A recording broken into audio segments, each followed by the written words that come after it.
aujourd'hui, on va parler du gangster le plus célèbre des années 1920. Je parle bien sûr d'Al Capone.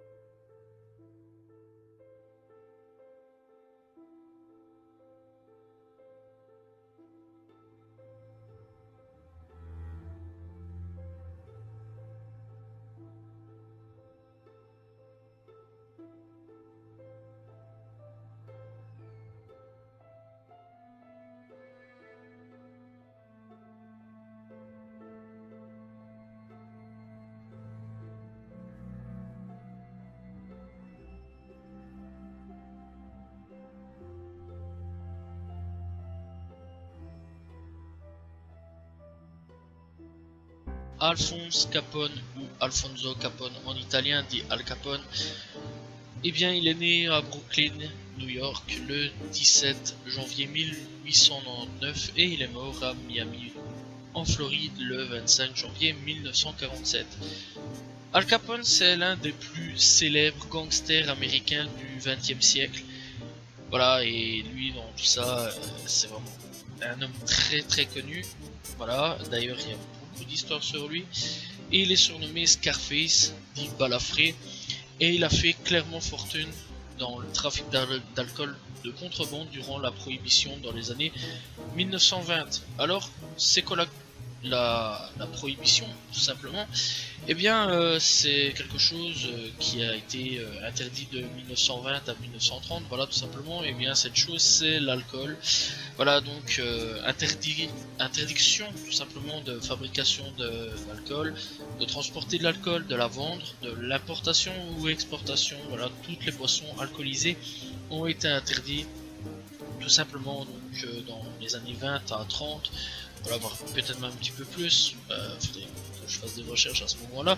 J'en parlerai potentiellement un jour. Donc voilà, et c'est quelque chose qui a fait fortement polémique à cette époque-là. Hein, clairement, voilà, c'est quelque chose clairement qui a fait monter en puissance les gangs à l'époque, les gangs italiens. Donc voilà, les mafias italiennes tout simplement. Et donc dans les années 1920, 10 et 30, c'est voire même 40 à 50, il y a eu une grande majorité de mafieux italiens. Voilà, c'est tout simplement comme ça qu'on a connu de célèbres gangsters tels que Al Capone, voilà, et d'autres, hein, bien sûr, qui un jour je ferai leur histoire, tout simplement. Si ça vous intéresse, n'hésitez pas à me dire. Et donc, eh bien, Al Capone a fait clairement fortune grâce à l'alcool.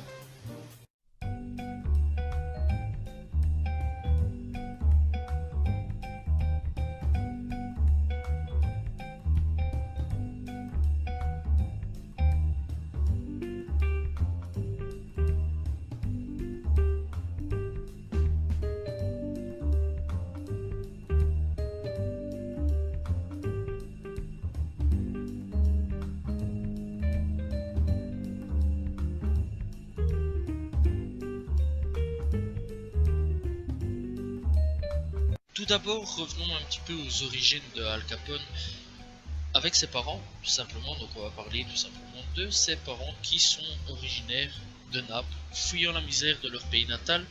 Ils vont, comme beaucoup de personnes voilà, italiennes ou autres, tenter leur chance en espérant de réaliser le rêve américain, parce que ce soit à l'époque ou même aujourd'hui, l'Amérique est quelque chose de grandiose, voilà, quelque chose où on peut réaliser tous ses rêves, et bien souvent on se casse la gueule plus vite que prévu.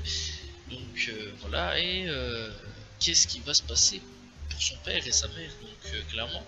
Alors on va parler de son père, Gabriel, né le 12 décembre 1864 et mort le 14 novembre 1920. Il est barbier, tout simplement, dans la ville italienne de Castellammare di Stabia, tout simplement. Voilà. Il devient d'abord caissier dans une épicerie, puis réussit à ouvrir un salon de coiffure qui fait aussi office de barbier. Sa mère Teresa Capone, née à Bandiera Reaola le 28 décembre 1867 et elle est morte tout simplement le 29 novembre 1952, et c'est tout simplement une couturière gitane de Sainté. Elle est très catholique, voilà, elle est vraiment très croyante, originaire de la ville d'Hongrie dans la province de Salerne. Ils arrivent à New York en 1893 avec 2 enfants en bas âge et un troisième à venir, Vincenzo, rebaptisé James, Raphaël, rebaptisé Ralph, Salvador, rebaptisé Frank. Al Capone est tout simplement le quatrième d'une fratrie de 9 frères et sœurs, ses cadets étant Amadeo, rebaptisé John, Umberto, rebaptisé Albert, et Matthew, Rose et Malfada, qui eux les suivront presque tous dans leur activité criminelle, voilà, dans les activités criminelles d'Al Capone. Donc clairement c'est une affaire familiale. Donc voilà, on comprend directement que c'est vraiment une affaire très familiale à ce niveau-là, et que ce sera fortement soudé. Donc voilà, la famille Capone émerge brièvement au Canada, donc voilà, ils partent un petit peu au Canada, avant de revenir s'installer à New York en 1894 dans un appartement vétuste dans l'arrondissement de Brooklyn, au 95 Navy Street, près du chantier naval de New York Navy Yard. Alphonse Capone déménage plusieurs fois avec sa famille au cours de son enfance, restant néanmoins toujours à New York. Gabriel Capone est naturalisé américain en 1906, malgré de bons débuts scolaires dans des écoles paroissiennes catholiques, tout simplement. Pour immigrer à la discipline stricte, Alphonse quitte l'école à 14 ans après avoir frappé un professeur, sa famille ayant déménagé au 21 Airfield Place. Un de ses voisins, Johnny Torrio, un patron de la pègre qui contrôle la loterie du quartier italien, ainsi que plusieurs bordels et tripots, tout simplement, et pour qui le jeune Al a déjà accompli de petites missions, devient tout simplement son mentor. En fait, à partir de 14 ans, clairement, Al Capone rejoint le gang, voilà, avec donc Johnny Torrio, qui devient clairement son mentor et qui à l'époque était le boss, voilà, donc de Brooklyn, voilà, clairement, hein, voilà, donc c'était clairement un gangster et il était le boss de Brooklyn, et donc à ce moment-là, eh bien, gérait les affaires, tout simplement. À la base, Al Capone, il effectue de petits boulots, cireur de chaussures, commis tout simplement, enfin bref, cireur de chaussures. Il travaille aussi comme coupeur de papier, donc aussi dans une petite confiserie. Et il rejoint des petites bandes du quartier qui se livrent au vol, aux raquettes, aux paris clandestins. Donc clairement, là, il commence très jeune à ce niveau-là, donc dans les affaires de délit, voilà, tout simplement les affaires criminelles. Donc les Brooklyn Reapers, éventreurs de Brooklyn, les 40 TF Juniors, 40 voleurs juniors, les Bowery Boys, les garçons clochards, puis plus tard le célèbre Five Point, gang des 5 points. Ce gang est dirigé par Frankie Yale, un des maîtres de la pègre new-yorkaise. Torrio, qui est parti à Chicago en 1909, voilà, a présenté Capone à Frankie Yale. Celui-ci l'engage comme barman et videur dans son bar à le Harvard, qui dirige le Coney Island. Al Capone a 18 ans au cours d'une dispute avec un client, Frank Galasio, un mafieux local dont il avait par inadvertance insulté sa sœur. Voilà, et tout simplement à la cour d'une discothèque dont il est un des videurs. Elle se fait entailler au rasoir, tout simplement la joue gauche, et donc il a 3 cicatrices, ce qui lui va le surnom de Scarface, dit Balafré en français. Voilà, tout simplement, on comprend un petit peu pourquoi son surnom Scarface, et donc cette cicatrice qu'il gardera à vie, voilà, tout simplement. Et donc lorsqu'il est photographié, Capone cache toujours son côté gauche de son visage et prétend que sa cicatrice sont des blessures de guerre, voilà, tout simplement. Et donc Capone s'excuse auprès de Galasio à la demande de Yale plus tard, et il fait tout simplement son garde du corps. Donc ils se sont rabibochés tout simplement ensemble et deviennent amis, voilà, tout simplement, et donc devient son garde du corps. Le 30 décembre, le 30 décembre 1918, il épouse une femme originaire d'Irlande, tout simplement au nom de Maïs Goodlin, née en 1897 et morte en 1886. En 1986, excusez-moi, donc 1897 est morte en 1986, j'ai mélangé les chiffres, dont il vient juste d'avoir un fils, Albert Francis Capone, né en 1918 et mort en 2004, donc il n'y a pas très longtemps du tout. dont le parrain est Johnny Torrio. Donc encore cette personne-là, clairement, lui, c'est vraiment une grosse tête, hein, voilà, donc de cette époque-là. Voulant un emploi respectable pour sa famille, il déménage pour Baltimore et trouve un emploi de comptable pour la firme de construction de Peter Halo. Donc lui, clairement, euh, il veut pas du tout rentrer dans les affaires de son père. Donc clairement, on comprend que le père, donc dans l'histoire pour l'instant que j'ai raconté, le père Al Capone, clairement, c'est un dangereux mafieux, voilà. Et donc en gros, il s'est disputé avec son futur garde du corps. C'est lui qui lui a fait sa balafre et il l'engage. Je trouve que c'est de belles réconciliations. Donc la moitié de la famille aussi, donc la moitié des frères et sœurs rejoignent clairement la mafia avec Al Capone. Et clairement, que ce soit le père ou la mère, eux n'ont rien à voir là-dedans. Donc eux, ils sont restés des personnes honnêtes. Il y a juste Al Capone, clairement, qui est parti un petit peu dans le côté mafieux, enfin qui est parti dans le côté mafieux, avec quelques frères et sœurs. D'autres sont partis dans d'autres côtés, hein, bien sûr. Donc voilà, clairement, eux, ils sont partis dans bon côté, je vais dire, aller travailler tout simplement en usine ou autre, hein, clairement. Et donc, même le fils de Al Capone n'a pas suivi les traces de son père, et donc tout simplement, il décède en 2004.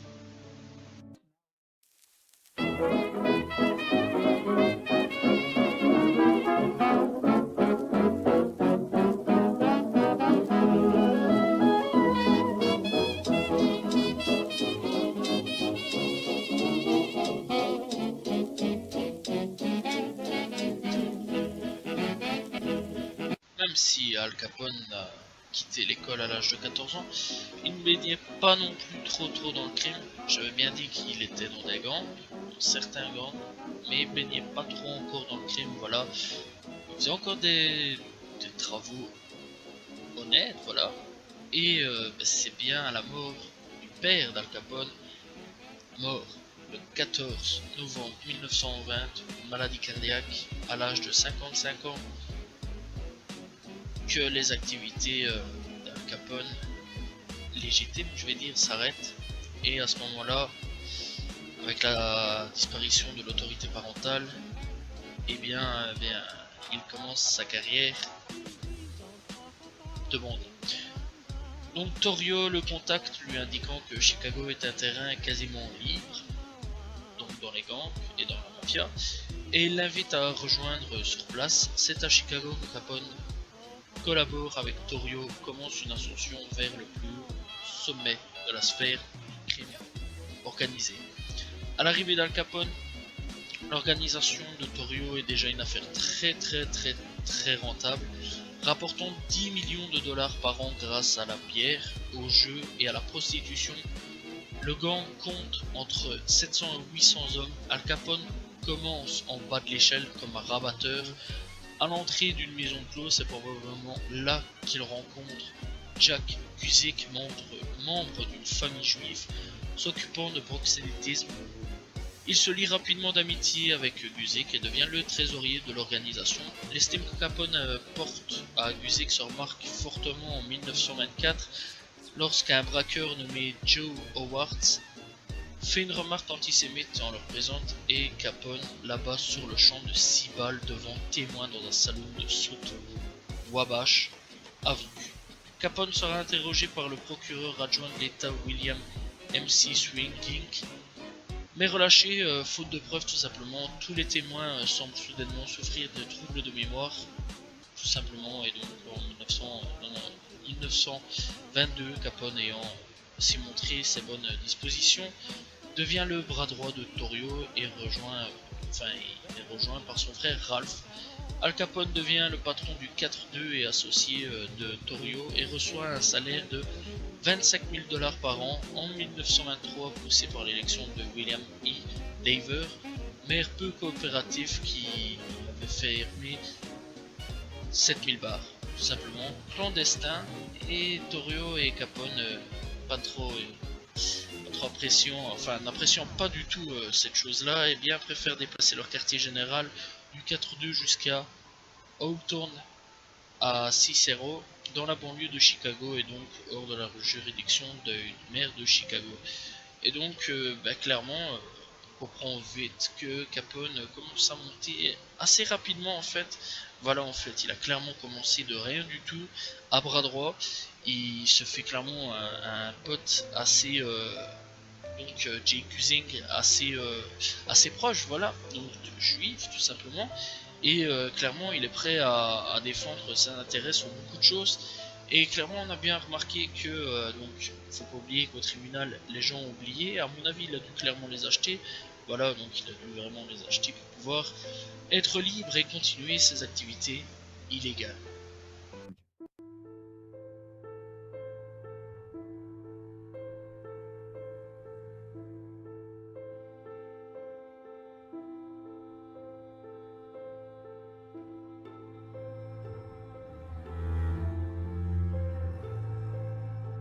Pour Al Capone, un gros changement fut en 1925. Torrio est grièvement blessé au cours d'une fusillade et décide de prendre sa retraite en Italie, tout simplement, donc dans son pays natal, abandonnant les commandes tout simplement à Capone.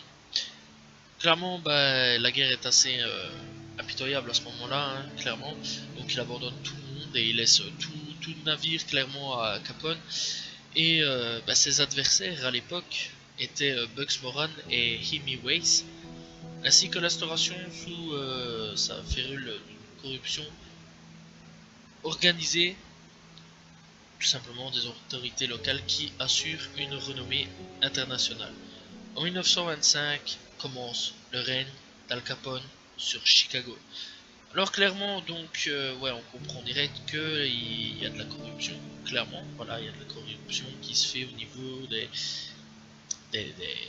policiers, tout simplement, donc des autorités. Et les deux ennemis de Al Capone à ce moment-là furent Bugs Moran et Hemingways. Donc clairement, la mafia américaine, américaine, tout simplement, eh bien, commence clairement à émerger en puissance dans les villes importantes des États-Unis grâce aux prohibitions. Voilà, donc la prohibition, encore une fois, c'est l'interdiction d'avoir de l'alcool, d'en transporter ou d'en ramener aux caisses avec l'alcool. Le Sénat américain vote en 1919 en faveur de l'amendement 18 de la Constitution américaine. C'est l'objectif de réduire l'alcoolisme, d'augmenter ce fait la productivité dans les usines et de diminuer les viols, enfin, tous les crimes, les viols, les crimes, enfin bref, tout ce qui soi-disant fait avec l'alcool.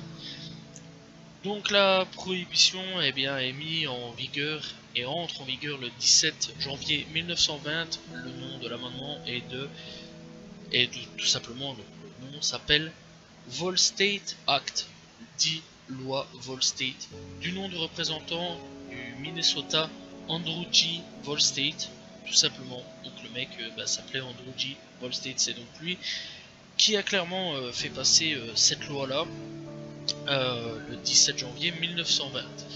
Et donc, eh bien, des gens, la mafia va clairement sauter sur le pas et clairement sauter sur l'occasion, clairement là, et donc commencer à faire de l'argent grâce à ça.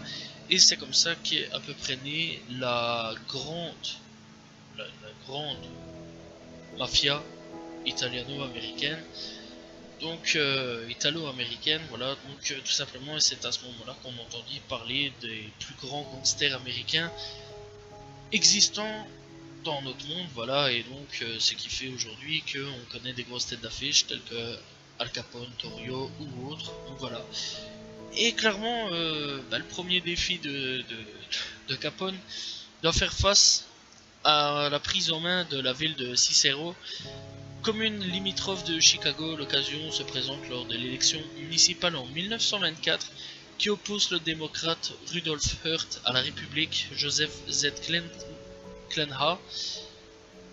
Voilà, tout simplement, et donc à ce moment-là, l'élection a eu lieu le 1er avril. Al Capone met tout son poids du syndicat dans la balance pour favoriser Clenha. Il installe toute sa famille à Chicago, ses frères, sœurs, donc voilà, ainsi que ses cousins, donc Charlie Feinstein, et donc ils aident la campagne musclée en faveur de Clenha et des autres candidats soutenus par le gang. Ils sont donc assistés dans cette tâche par 200 hommes de main installés autour des bureaux de vote afin de terroriser les électeurs. Dans les circonscriptions traditionnelles démocrates, ils vont jusqu'à vider les urnes pour les bourrer de bulletins de leurs candidats et donc faire clairement gagner cette personne-là, Clenha, voilà. Et donc Al Capone devient clairement le roi de Chicago. Très sincèrement, c'est quelque chose d'assez violent et donc il devient clairement le roi et commence à installer son empire. Voilà, grâce à ça, il commence à installer son petit empire tranquillement. Il commence à devenir le roi de Chicago et se fait très clairement respecter et devient l'un des grands hommes de Chicago. Le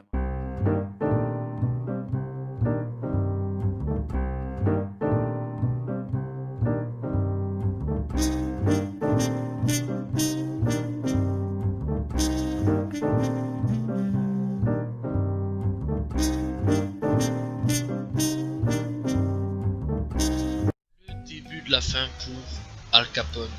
Parce que oui, clairement, il y a une ascension et il y a une chute à tout moment. En 1929, Al Capone contrôle l'ensemble de la ville de Chicago, à l'exception des quartiers nord qui sont sous la coupe de la mafia irlandaise. Donc c'est déjà aussi une mafia qui était à l'époque très puissante, que ce soit en Irlande ou aux pièces ou bien en Amérique. Donc voilà. Et c'était clairement une guerre entre les Italiens, les Irlandais ou autres, hein, voilà, parce qu'il y avait d'autres langues aussi. Dirigé par Bugs Moran, donc on en a déjà un petit peu parlé. Son gang particulièrement tenace est appelé le gang des North Side.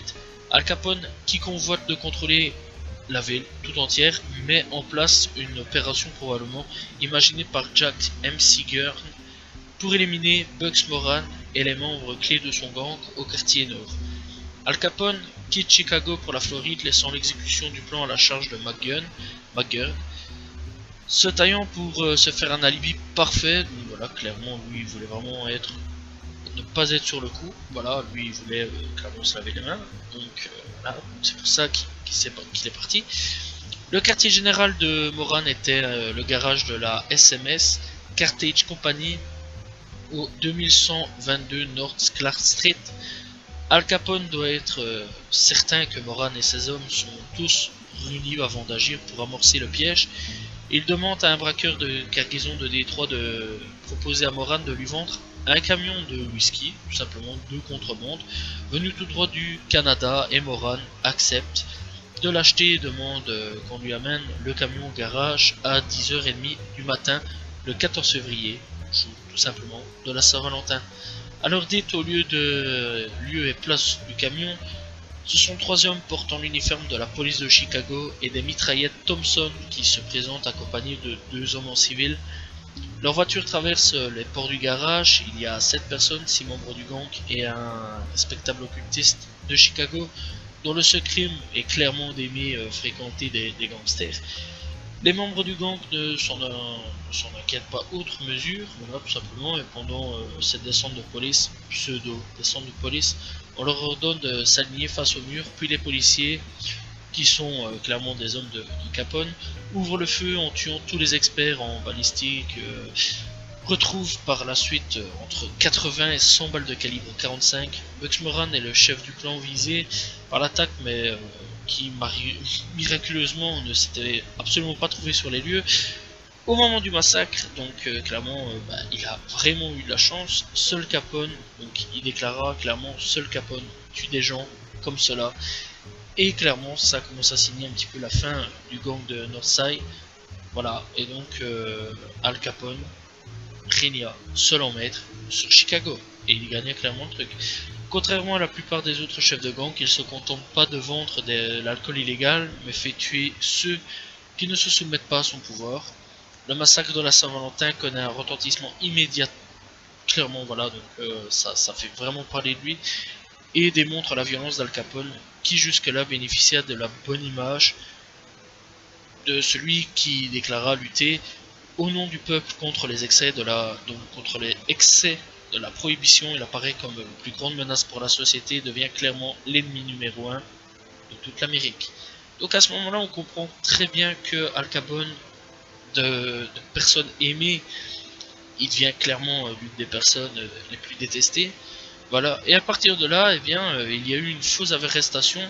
Donc une arrestation d'Al Capone, clairement, qui s'est fait arranger aussi, pour un petit peu calmer toute la publicité du massacre de la Saint-Valentin, et donc il a décidé de rester, de prendre 9 mois de prison avec un commissaire de police, tout simplement, et donc il ira en prison pendant 9 mois, donc voilà, et donc c'est Hoff, le chef d'un poste de police de Chicago, qui se met tout simplement d'accord pour une inculpation pour port d'armes illégales et condamné à 9 mois de prison en août 1929 dans l'Eastern State Penitentiary.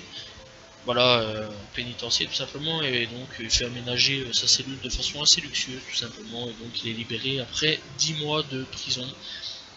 Voilà, et donc chaque policier ayant procédé à l'arrestation de Capone reçoit 10 000 dollars pour sa capture, tout simplement. Et donc après tout ça, eh bien, Capone retrouve clairement la liberté et le crime. À 31 ans, Al Capone est clairement dans son apogée, et c'est clairement l'homme le plus puissant de Chicago.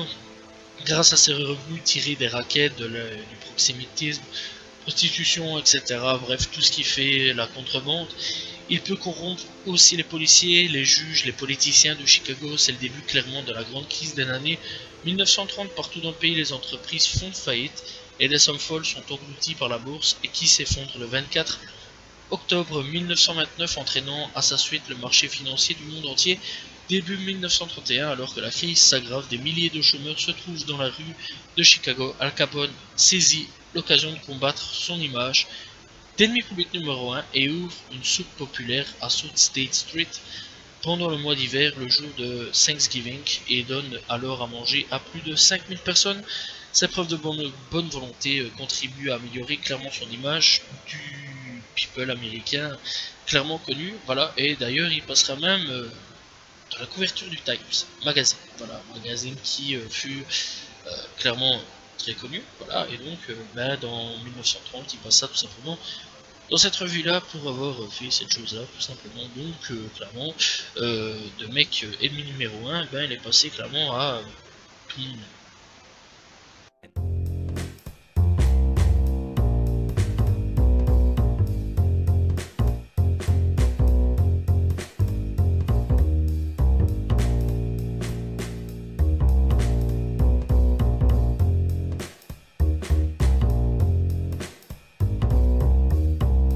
Alors Al Capone, on avait parlé de son apogée, voilà, vraiment là où il était au plus haut sommet du monde, voilà, de Chicago, et au plus haut sommet du monde des gangsters à Chicago. Et on va commencer tout doucement à rentrer dans sa chute, voilà, où clairement là on va voir comment il s'est fait avoir.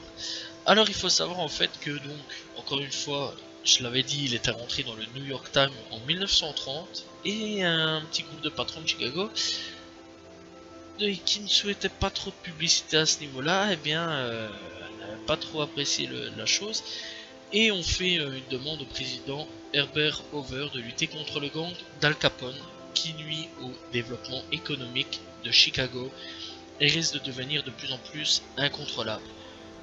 Alors à ce moment-là, le président Hoover, alors très critiqué à cause de la misère consécutive de la crise de 1929, voit là le moyen de remonter dans l'estime de la population, et demande à son ministre de la Justice d'arrêter Al Capone. Cependant, la dépression économique est telle que l'État fédéral n'a plus les moyens de mettre des milliers d'enquêteurs sur le dossier. Alors à ce moment-là, c'est une action publique du FBI qui est confiée à Elliot Ness, un jeune homme de 29 ans, pas 19 ans, excusez-moi, de 29 ans, qui recrute. Donc voilà, on lui demande de recruter une équipe de personnes qui sont constituées d'une dizaine d'agents réputés incorruptibles, et qui devront mener une enquête afin de désorganiser les activités de Al Capone et détruire les brasseries clandestines, et réunir des preuves pour faire condamner tous les proches de Al Capone, et donc Al Capone lui-même, et donc de faire en sorte à ce que Al Capone soit clairement mis derrière les barreaux. Et c'est en 1931 qu'ils arrivent un petit peu à l'avoir. En fait, le 5 juillet 1931, Al Capone est inculpé pour fraude fiscale. L'acte d'accusation comporte 3680 pages, pas 300, 3680 pages dactylographiées, et il doit répondre de 21 chefs d'accusation de fraude fiscale et d'infraction aux lois de prohibition. Al Capone commet alors une énorme erreur alors qu'il dispose d'un avocat fiscaliste, mais dont il trouve les honoraires trop élevés, et le remplace par deux avocats qu'il connaît bien, tout simplement, mais qui ne sont pas habitués aux procédures fiscales. Et clairement là c'est une très grosse erreur. Les avocats qui espèrent tirer d'affaire leurs clients, ouais, grâce au paiement d'une partie ou de la totalité des sommes dues des plaides coupables, voilà, des sommes dues plaides coupables, pensant qu'il s'en tirera facilement, mais le juge James Herbert Wilkerson rejette la requête des avocats, cette procédure étant, selon lui, impossible dans un tribunal fédéral. Donc voilà, à ce moment-là, tu sens un petit peu que Al Capone va commencer à se faire clairement coincer. Les avocats changent une première fois de stratégie et Al Capone plaide coupable en échange d'une peine de 30 mois de prison. Frank Wilson, inquiet de la résistance de ses témoins, tente de convaincre le juge d'accepter cet accord. Al Capone est alors très confiant et annonce la bonne nouvelle à ses amis. Le juge refuse tout simplement le plaidoyer et de culpabiliser tout simplement, et donc renvoie Al Capone et ses avocats devant le jury. Le procès de Al Capone débute le 6 octobre 1931 et des milliers de personnes viennent au tribunal pour y assister. Les avocats changent une seconde fois de stratégie et donc, encore une fois, ici, Al Capone plaide finalement non coupable. Donc, il change encore une fois de stratégie et plaide tout simplement non coupable. Le juge soupçonne une tentative de subornation du jury et décide au dernier moment de l'échanger avec celui d'une autre affaire que le juge sélectionne pour sa grande sévérité. Donc voilà, et tout simplement on change encore une nouvelle fois la chose. Donc dans les affaires précédentes, Frank Wilson s'efforce de montrer que le train de vie de l'accusé ne correspond pas à ses revenus. Il craint que les avocats de la défense demandent et obtiennent que les pièces principales du dossier d'accusation, le livre du compte de Wow's Torn Smoke Shop, soit déclaré irrecevable, et à cela cause des délais donc irrecevable, ouais, et donc tout cela à cause du délai de prescription, car les impôts concernés auraient dû être payés en fait en 1924, donc ouais, en 1931 et en 1924, il y a toujours des impôts à payer, soit 7 ans auparavant, mais les avocats d'Al Capone a choisi, d'Al Capone a choisi ne sont pas clairement spécialisés dans ce genre d'affaires là, voilà, donc en gros, eux, ils connaissent pas du tout, donc en procédure fiscale ils n'y connaissent absolument rien et ignorent ce délai de prescription, tout simplement. Al Capone rate ainsi sa seule chance d'échapper à une condamnation. Donc clairement en fait s'il avait payé des impôts en 1924, il serait libre. Voilà, tout simplement, s'il avait juste payé des impôts, il serait libre. Elliot Ness a soumis 5000 violations des lois au tribunal, mais le ministre public a choisi de poursuivre Al Capone sur le volet fiscal et ne demande aucun moment à l'agent du FBI de venir témoigner à la barre. Et il présente le 17 octobre 1931 lorsque le jury déclare Al Capone coupable sur 5 chefs d'accusation, déclare tout simplement à partir du dossier de Frank Wilson. Le 24 octobre 1931, le juge Wilkerson condamne Al Capone à 17 années de prison, dont 11 ans ferme. Voilà, tout simplement avec vraiment beaucoup d'amende. Voilà, c'est un 50 000 dollars d'amende, tout simplement, et 30 000 dollars de frais de justice. 8 jours avant son arrestation, il distribue à ses principaux lieutenants des chèques de 4500 à 327 000 dollars, voilà, tout simplement. Donc voilà, et donc partir de là, c'est clairement la fin du règne de Al Capone, où il passera 11 ans de sa vie, logiquement, en prison. Donc voilà, la libération sous caution est refusée à Al Capone, tout simplement. Il est d'abord transféré à la prison du comté de Coke, puis une fois son appel rejeté, transféré le 4 mai 1932 à la prison d'État d'Atlanta, où il continue à gérer ses affaires. Donc voilà, même derrière, il continue clairement à gérer ses affaires. Placé en détention le 19 août 1934 dans la prison d'Alcatraz, il est soumis à un régime plus sévère et placé à l'isolement, notamment dans un cachot, pour avoir tenté de soudoyer un gardien, éliminant ainsi toutes ses possibilités d'action en raison de la fin de la prohibition et de l'absence de son chef. L'empire d'Al Capone est édifié et englouti par ses successeurs, tout simplement, et c'est la fin du règne d'Al Capone. Voilà, c'est clairement la fin du règne d'Al Capone. Et donc en gros, avec ce qu'il a été mis et placé en isolement, eh bien Al Capone n'a plus de pouvoir, n'a plus rien du tout, il perd clairement tout son pouvoir, et c'est clairement à ce moment-là qu'il ne sait plus gérer ses affaires. Mais donc Al Capone est donc placé à Alcatraz. Alcatraz, c'est une petite île vraiment perdue dans l'Atlanta. Donc voilà, et donc clairement c'est pas la meilleure prison du monde, voilà, au niveau de la baie de San Francisco. Voilà, c'est plus là où il est. Et donc ouais, clairement au niveau de la baie de San Francisco, c'est vraiment juste une île, une prison. Et il y a juste 3 évadés qu'on est à peu près sûr. Voilà, je sais pas s'il y a eu d'autres, mais à peu près sûr, il y a eu 3 évadés seulement. Donc t'imagines à quel point la prison d'Alcatraz était vraiment très dure à ce moment-là.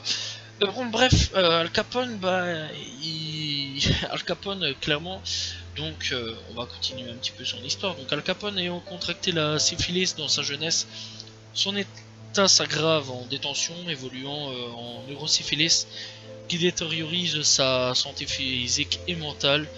Et donc clairement le traitement de pénicilline n'existant pas à l'époque, les médecins du centre du pénitencier pratiquant sur Capone la malaria thérapie, voilà, donc c'est un nom assez spécial. Après avoir été santé physique et la malaria thérapie, donc clairement la santé physique et mentale ne marche pas, voilà, enfin ne marche pas plus très bien à ce moment-là, il ne va plus très bien du tout. Et donc après avoir été poignardé dans le dos par un co-détenu, ouais, il a vraiment pas eu trop de chance non plus. Il est envoyé le 6 janvier 1939 à Terminal Island près de Los Angeles pour transférer à Lewisburg Prison le 13 novembre pour y être rendu à sa famille, tout simplement. Donc pour y être rendu à sa famille. Et il est libéré sous caution le 16 novembre 1939, donc il est quand même libéré. Le 21 janvier 1947, dans sa propriété de Palm Island à Miami, Al Capone est victime d'une apoplexie. Voilà, ne me demandez pas ce que c'est, je ne sais strictement rien. Donc voilà, et qui lui fait perdre connaissance 3 jours après. Tout simplement, il est dans le coma et contracte une pneumonie et meurt le lendemain, le 25 janvier 1947, d'un arrêt cardiaque. Voilà, tout simplement.